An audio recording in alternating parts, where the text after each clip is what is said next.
لكنها كانت في الزاوية اللازمة.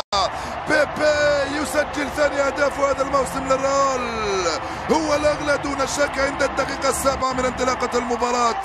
بيبي فعلها وسجل جول، التوزيعة من توني كروس، بيبي هرب من المراقبة وسجلها بالراس، جول. كرة ثابتة في هذا الشكل أو ركنية قلما تسجل على عناصر فريق اتلتيكو مدريد. هل ضربها بكتفه براسه؟ نعم، ضربها بيبي في الزاوية البعيدة مفتتحا مجال التسجيل للريال.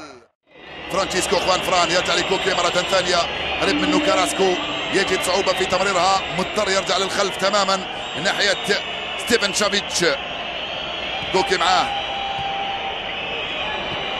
هايلة الكرة والانطلاقة السريعة، جول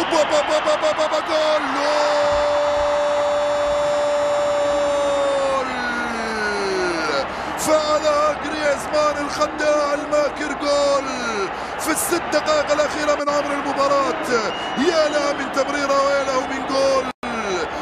يا كايلور نافاس، ماذا فعل بك جريزمان؟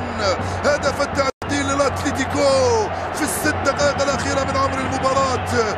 جريزمان يسجل هدف آخر للريال للاتليتيكو، هو ال15. يا لها من تمريرة من كوريا على الخط، لم يكن في وضع التسلل، خروج غير موفق من قبل كايلور نافاس، وجول لجريزمان في سانتياغو برنابيو في الخمس دقائق الأخيرة. عدل النتيجة جريزمان أمام الريال. با با با با با, با هدف قاتل.